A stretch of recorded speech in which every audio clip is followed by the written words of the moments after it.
Une heure d'entretien avec Bachar al-Assad, une visite qui fait polémique. Oui, c'est un régime fort, c'est évident. Mais ce qu'il faut regarder en face, c'est qu'il est là. Cette initiative, je la condamne.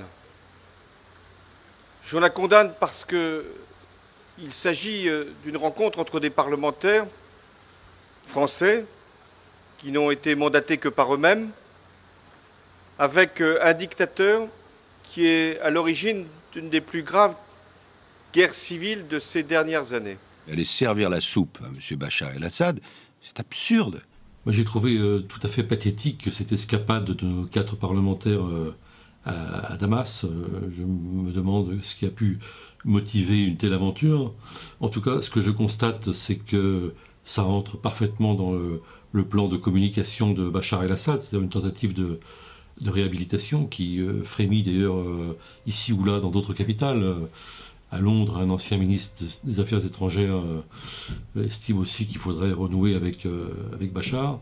Mais ce qui m'a surtout interpellé, c'est les raisons qui pouvaient être celles des 4 parlementaires en question. J'ai lu donc ce qu'ils ont dit, j'ai entendu leurs prestations diverses et variées. Et je suis assez étonné parce que d'une part, il semble qu'ils développent la théorie du moindre mal, c'est-à-dire que Bachar serait moindre mal face à Daesh et il serait un rempart en quelque sorte. J'ai bien entendu ce que Jacques Millard, l'un des parlementaires, a dit, il faut toujours parler avec ses ennemis. Alors, c'est une formule qui marche presque souvent, pas toujours, quand même le XXe siècle nous a enseigné qu'il y avait des limites à ce raisonnement. Et surtout, ce que l'on peut se demander, c'est est-ce que Bachar est vraiment le moindre mal et le rempart que l'on dit à Daesh et aux djihadistes. Ma réponse, et je crois celle de la plupart des spécialistes, est évidemment non. Il a été au contraire, par la violence de la répression de la révolution, du soulèvement de 2011, celui qui a confessionnalisé le conflit, et celui qui l'a radicalisé, qui l'a militarisé. Il a également ouvert les prisons pour libérer des gens qui sont devenus, comme un fait exprès, un peu l'état-major des principales formations djihadistes. Quant à son bilan personnel, les 220 000 morts, évidemment, les procédés ne sont pas les mêmes que ceux de Daesh, et on est évidemment, et à juste titre, tout à fait bouleversé quand on assiste, nous, à la décapitation de journalistes ou d'humanitaires occidentaux.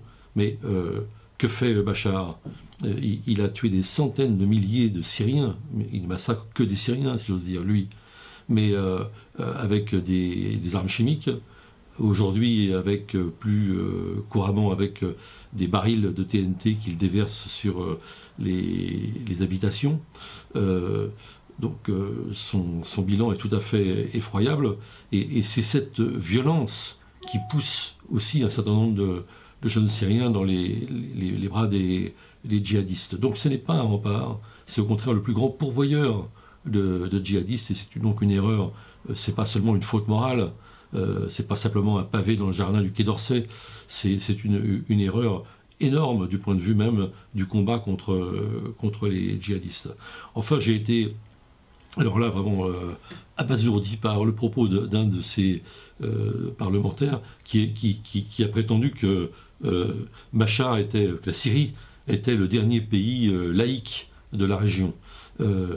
Alors, ça éclaire peut-être un peu, sans mauvaise ironie, certaines formes très violentes du débat franco-français sur la laïcité. Mais si un élu de la République en est à penser que la laïcité, c'est Bachar el-Assad, c'est-à-dire des barils de TNT sur la population, d'abord il se trompe complètement parce qu'effectivement, c'est pas Bachar qui a déconfessionnalisé le conflit, tout au contraire, je l'ai dit, mais en plus de ça, la violence qu'il exerce, non pas contre les djihadistes, mais principalement contre les modérés de la révolution syrienne, et en conjuguant de certaine façon ses efforts avec les djihadistes, ça n'est pas, disons, la conception que l'on peut avoir de la laïcité. Bon.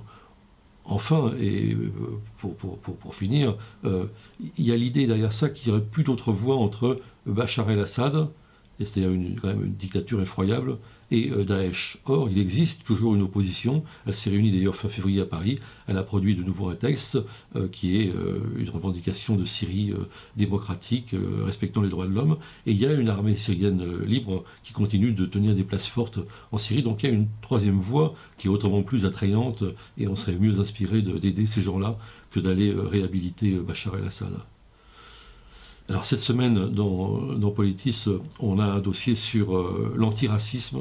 Et justement, c'est pas très éloigné d'ailleurs, quoique fort heureusement beaucoup moins violent, sur la communautarisation du débat de l'antiracisme, l'espèce de délitement, disons, de l'antiracisme. Et on l'a vu encore tout récemment avec les propos du président du CRIF qui s'attaque, qui amalgame les djihadistes aux jeunes musulmans en règle générale. Et c'est un désastre quand, en plus, c'est un homme qui réhabilite ou loue les mérites de Marine Le Pen qui tient ce genre de discours.